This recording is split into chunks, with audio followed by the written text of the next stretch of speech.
آج جس صحابی کے ذکر خیر سے آغاز ہو رہا ہے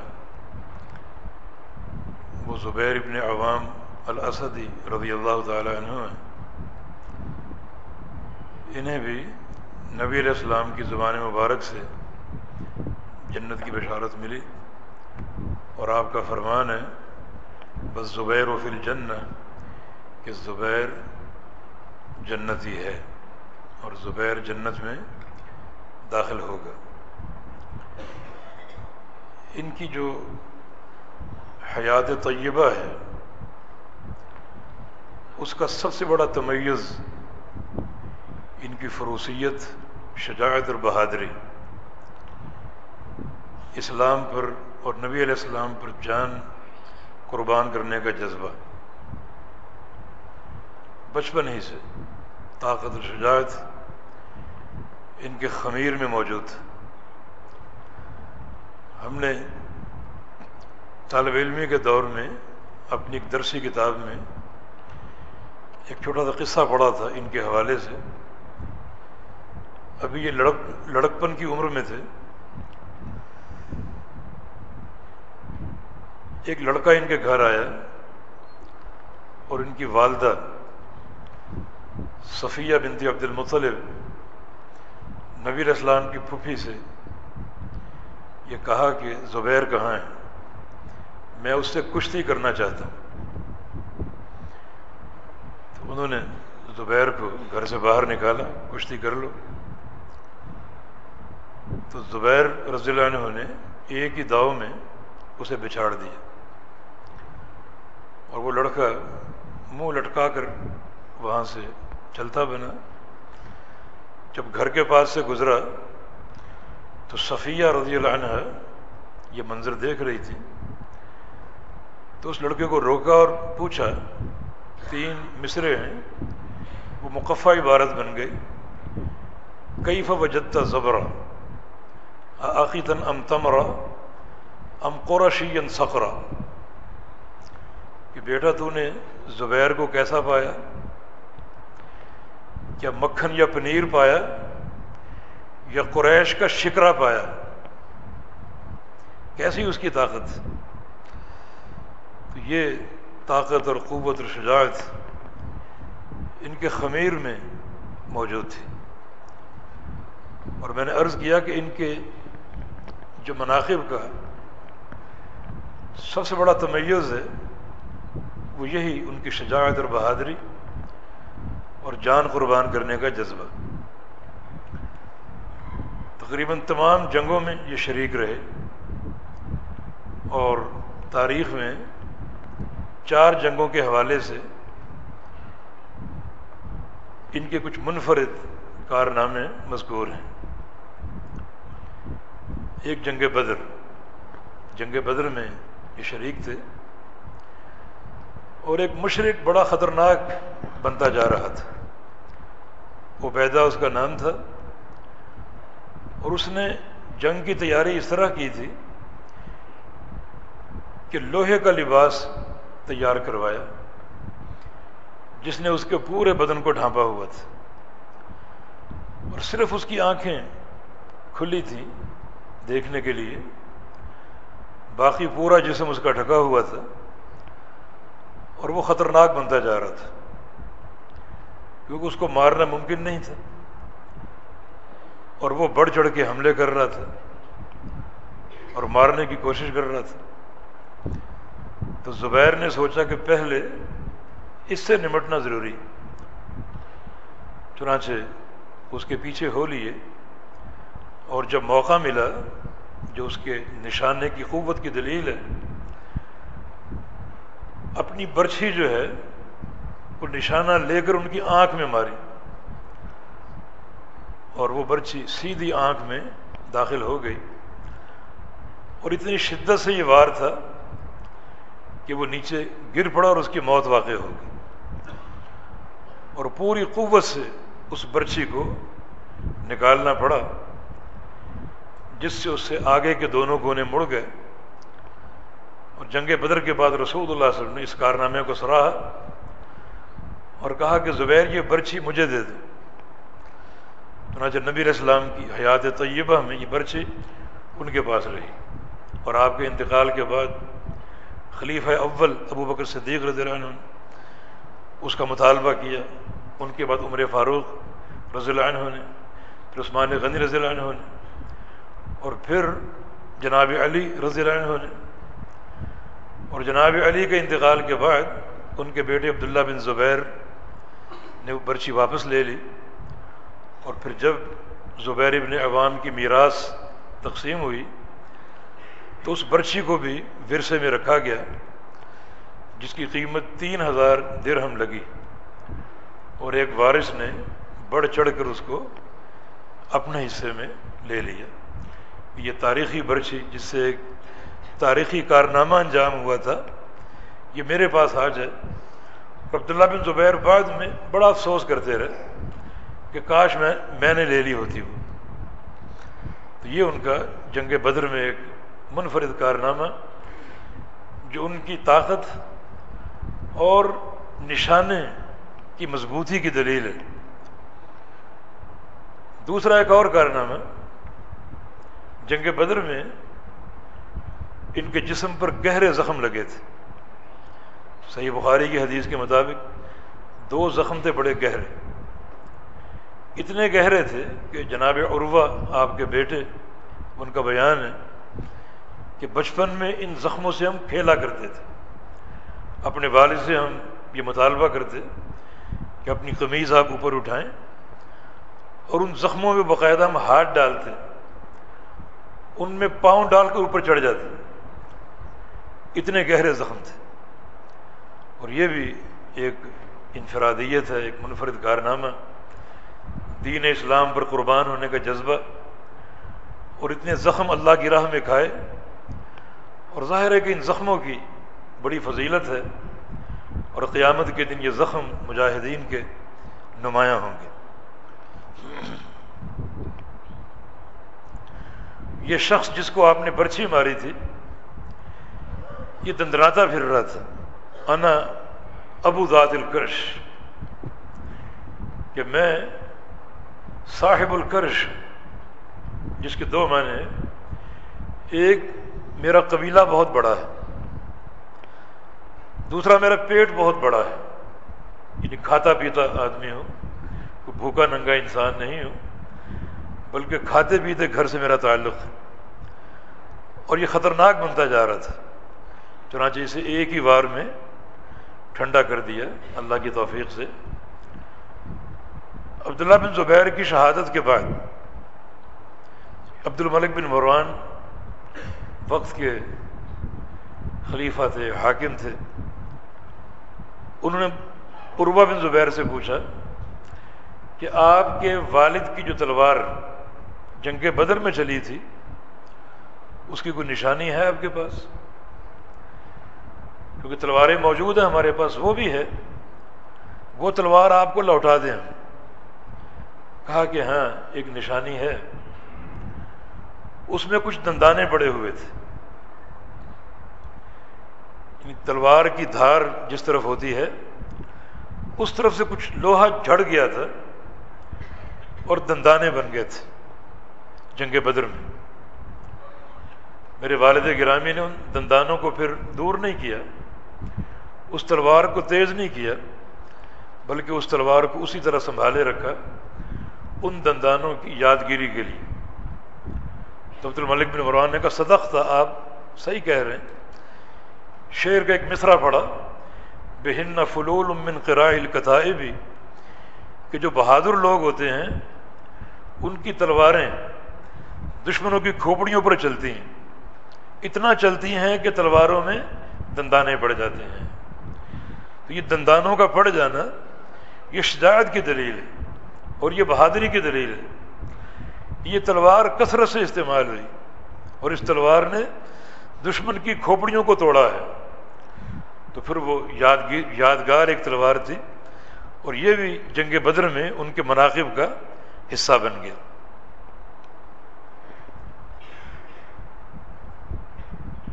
دوسرا غزوہ جنگ یرموک۔ جنگ یرموک میں 2 چیزیں صحیح بخاری کی حدیث سے ثابت ہے۔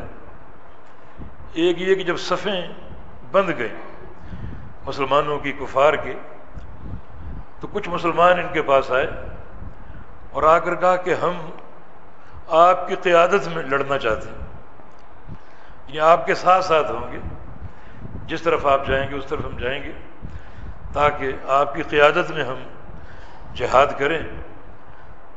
اس لیے کہا کہ وہ ایک ماہر جنگجو تھے، انتہائی شجاع اور بہادر۔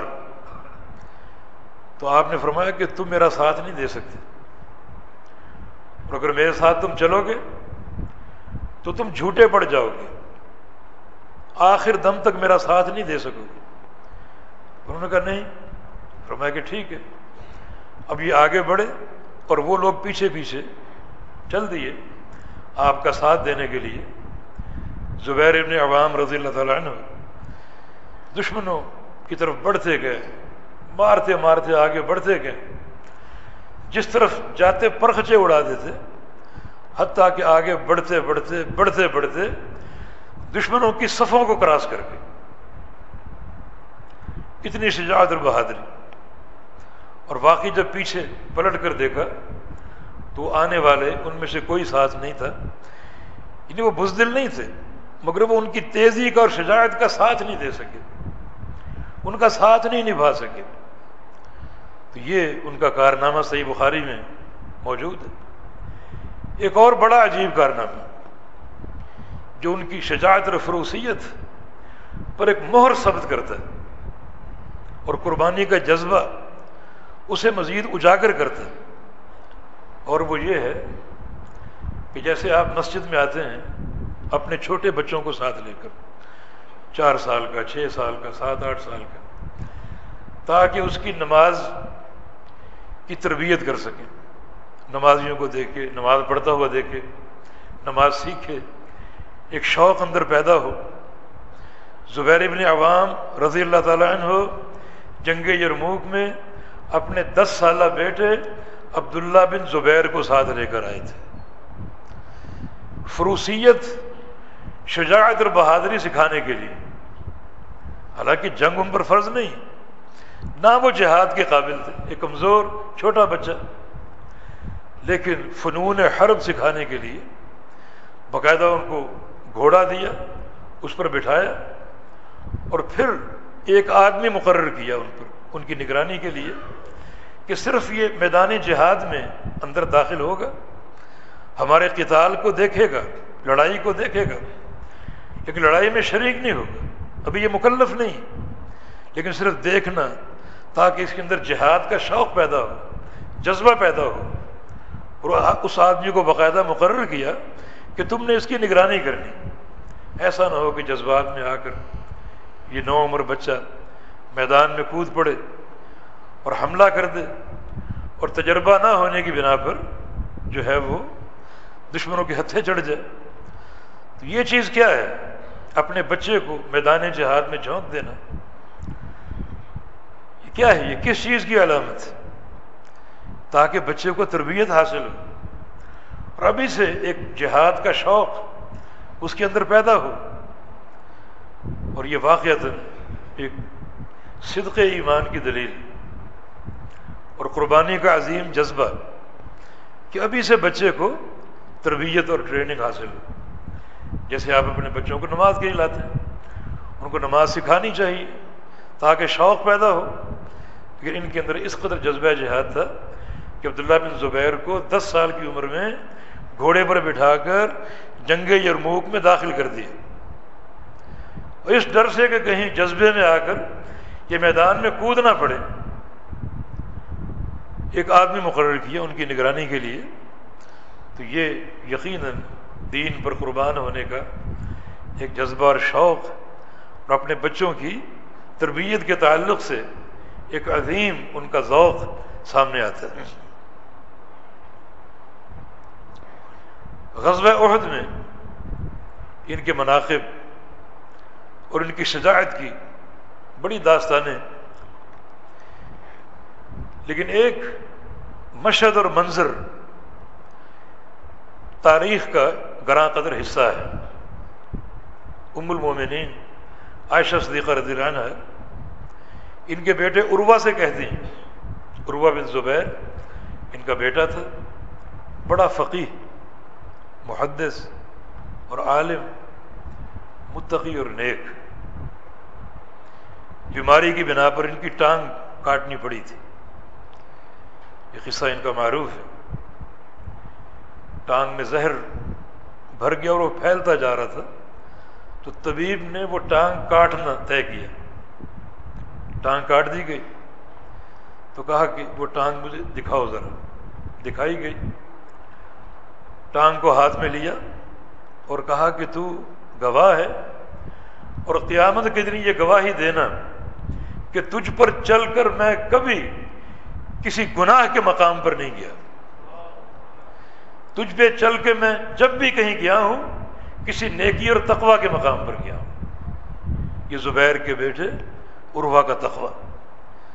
تو سیدہ عائشہ صدیقہ فرماتی ہیں کہ تمہارے دو باپ ان لوگوں میں سے من الذین استجابوا للہ والرسول من بعد ما اصابهم القرح، یہ ان لوگوں میں شامل ہیں جنہوں نے جنگ احد میں زخم کھانے کے باوجود اللہ اور اس کے رسول کی دعوت پر لبیک کہا تھا۔ پہلے دو باپ سے کیا مراد؟ ایک تو ان کے حقیقی والد جناب زبیر رضی اللہ عنہ، دوسرے ابو بکر صدیق رضی اللہ عنہ جو عروہ کے نانا تھے، ماں کی طرف سے ان کے گویا باپ تھے، نانا تھے۔ یہ دو باپ سے مراد یہ دو شخصیتیں، تمہارے حقیقی والد زبیر بن عوام اور تمہارے نانا ابو بکر صدیق رضی اللہ عنہ ان لوگوں میں شامل تھے جنہوں نے اللہ اور اس کے رسول کی دعوت پر لبیک کہا تھا۔ یہ اشارہ ایک واقعے کی طرف، اور یہ واقعہ جنگ احد کے بعد پیش آیا تھا۔ جنگ احد جس میں 70 صحابہ شہید ہوئے، زخم تو سب کو لگے، حتیٰ کہ نبی علیہ السلام بھی، انہیں بھی کئی زخم آئے، لیکن بالآخر صحابہ واپس پلٹے، دشمن پر حملہ کیا اور دشمن شکست خوردہ ہو کر بھاگا۔ مگر یہ اطلاعات موجود تھیں کہ پہلے کی طرح دشمن دوبارہ آ سکتا۔ اب تمام صحابہ زخم خوردہ تھے۔ اللہ کے پیارے پیغمبر نے ندا فرمائی، مدینہ پہنچ چکے تھے کہ دشمن کی نگرانی ضروری ہے، وہ کہیں دوبارہ نہ آ جائے۔ چنانچہ ایک مقام الروحا جو مدینہ سے 30 میل کے فاصلے پر تھا، دشمن نے وہاں پڑاؤ ڈال رکھا تھا اور یہ اطلاعات پہنچ چکی تھی مدینہ منورہ میں۔ تو یہ عین امکان تھا کہ واپس پلٹے اور پہلے کی طرح دوبارہ حملہ آور ہو۔ تو رسول اللہ صلی اللہ علیہ وسلم نے صحابہ کو ندا کی کہ ہم نے تعاقب کرنا ہے دشمن کو، اور ایک مقام پر ہم نے ڈیرے ڈالنے ہیں تاکہ اگر یہ واپس پلٹیں ہم ان کو روک سکیں اور ان کا مقابلہ کر سکیں۔ یہ ندا تھی، گویا اللہ کے پیغمبر کی ندا اللہ کے حکم سے، استجابوا للہ والرسول، اللہ اور اس کے رسول کی دعوت پر لبیک کہنا۔ عائشہ فرماتی ہیں کہ جن صحابہ نے اس پکار پر لبیک کہی، عروہ ان میں تمہارے دو باپ شامل تھے، ایک زبیر اور دوسرے آپ کے نانا ابو بکر صدیق رضی اللہ عنہ۔ چنانچہ چند صحابہ نبی علیہ السلام کے ساتھ گئے، جس میں اللہ کے پیارے پیغمبر کی شجاعت کا بھی علم ہوتا ہے۔ آپ کو بھی بڑے گہرے زخم آئے، آگے ہم پڑھیں گے، لیکن دشمن کے تعاقب کے لیے اور ان کے ایک فرضی کہ واپس وہ لوٹیں اگر تو ان سے مقابلہ کر سکیں، ان کو روکیں، مدینہ منورہ نہ آنے دیں۔ چنانچہ ایک مقام پر جو مدینے سے کچھ 7-8 میل کے فاصلے پر تھا، حمراء الاسد، وہاں اللہ کے پیارے پیغمبر ان صحابہ کے ساتھ قیام پذیر ہوئے اور چند دن انتظار کیا، حتیٰ کہ اطلاع مل گئی کہ دشمن واپس مکہ چلا گیا ہے اور پہنچ گیا ہے۔ جب پوری تسلی ہو گئی تو پھر رسول اللہ صلی اللہ علیہ وسلم ان صحابہ کو لے کر واپس مدینہ منورہ آئے۔ تو اس میں شاہد کیا ہے؟ شجاعت اور بہادری، اور ان میں خاص طور پہ زبیر ابن عوام رضی اللہ عنہ کا تذکرہ تاریخ نے کیا، اور کتب حدیث میں یہ کارنامہ ان کا مرقوم ہے جو ان کی شجاعت کی دلیل ہے۔ اور چوتھا غزوہ جنگ خندق،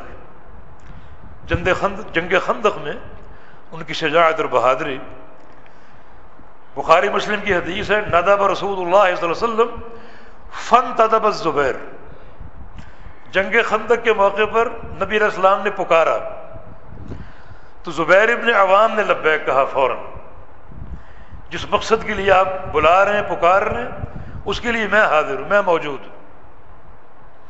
آپ نے پھر پکارا، 3 دفعہ کا ذکر، ثم ندب، پھر پکارا، پھر زبیر نے کہا لبیک، میں اس کے لیے حاضر ہوں، پھر پکارا 3 دفعہ، فانتدب الزبیر، تیسری بار بھی زبیر ابن عوام رضی اللہ عنہ نے لبیک کہا کہ میں اس خدمت کے لیے حاضر ہوں اور تیار ہوں۔ خدمت کیا تھی، معاملہ کیا تھا؟ یہ معرکہ خندق، جنگ خندق جو ہے یہ ایک خوفناک غزوہ تھا، اس کو جنگ احزاب بھی بولتے ہیں۔ احزاب حزب کی جمع ہے، اور حزب کا معنی جماعت اور لشکر۔ دراصل مشرکین مکہ نے یہ پلاننگ کی تھی کہ تمام اپنے حلیفوں کو، جتھوں کو ملا کر ایک بڑی فوج جمع کر کے ان پر آخری وار کیا جائے۔ 10,000 کا لشکر لے کر آئے تھے، اور مسلمانوں کے پاس تاب اور طاقت نہیں تھی اس قدر بڑے جتھے کا مقابلہ کرنے کے لیے۔ چنانچہ اپنے دفاع کے لیے شہر کے ارد گرد خندق کھودی گئی۔ خندق کھودنا ایک صبر آزما مرحلہ تھا، اور کھانے پینے کی بھی کمی تھی، پیٹوں پر پتھر بندھے ہوئے ہیں، لیکن کوئی شکوہ نہیں ہے، زبان پر ایک ہی نعرہ ہے، نحن الذین بایعوا محمد علی الجہاد ما بقینا ابدا، ہم وہ جماعت ہیں جنہوں نے رسول اللہ صلی اللہ علیہ وسلم کے ہاتھ پر جہاد کی بیعت کر لی ہے، اور یہ جہاد 1-2 دن کے لیے نہیں بلکہ جب تک یہ سانسیں آ رہی ہیں اس وقت تک جہاد کرتے رہیں گے۔ اور اللہ کے پیارے پیغمبر نے اپنے صحابہ کا جذبہ دیکھا تو آپ نے بھی ایک جملہ رجزیہ کہا جو ایک شعر بن گیا، اللہم لا عیش الا عیش الآخرہ فاغفر الانصار والمہاجرہ، اے اللہ عیش اور زندگی تو آخرت کی ہے، دنیا کی عیش کوئی عیش نہیں، یا اللہ ان انصار کو اور مہاجروں کو سب کو معاف کر دے، ان سب کو بخش دے۔ تو بہر کیف یہ جنگ خندق، اس جنگ کے دوران ایک آفت اور آ گئی، اطلاع یہ ملی کہ بنو قریظہ کے یہودیوں نے نقض عہد کی، غدر کی، میثاق توڑ دی۔ حالانکہ یہودی اللہ کے پیغمبر کے حلیف تھے اور مدد کے وعدے تھے، اور حلف کا معنی یہ ہوتا ہے کہ دشمن اگر آپ پر حملہ کرے گا تو ہم آپ کی مدد کریں گے، نہ کہ دشمن کی، اور آپ کے خلاف دشمن کی مدد نہیں کریں گے۔ لیکن یہود بھی جنگ احزاب کے موقع پر مشرکین اور کفار کی مدد کرنے پر آمادہ ہو گئے، نقض عہد کیا، اس میثاق کو توڑ دیا۔ اب رسول اللہ صلی اللہ علیہ وسلم مدینہ منورہ کے شمال میں ہیں، بنو قریظہ مدینہ منورہ کے جنوب میں ہیں، اور یہ سائڈ بالکل غیر محفوظ ہو گئی، اور یہ ایک نئی آفت جو ایک مسلط ہو گئی، اور ایک نئی تشویش مسلمانوں کے صفوں میں داخل ہوئی۔ اس موقع پر رسول اللہ صلی اللہ علیہ وسلم نے یہ آواز لگائی کہ کون ہے جو بنو قریظہ جائے اور وہاں کے احوال اور خبریں لے کر آئے، بنو قریظہ کا تجسس کرے اور وہاں کی خبریں اور احوال لے کر آئے کہ یہود کیا کر رہے ہیں، کیا ان کا پروگرام۔ چنانچہ شدت کی گھڑی، ایک تو احزاب کا یہ موقع، کفار کا محاصرہ، اور ایک طویل صبر آزما یہ مراحل، اور عین اس موقع پر رسول اللہ صلی اللہ علیہ وسلم کا پکارنا اس اہم مشن کے لیے کہ بنو قریظہ کون جائے گا اور یہود کی خبر کون لے کر آئے گا، تاکہ ہم جنوبی جو طرف ہے، جنوبی سرحد ہے، اس کا بھی سوچیں۔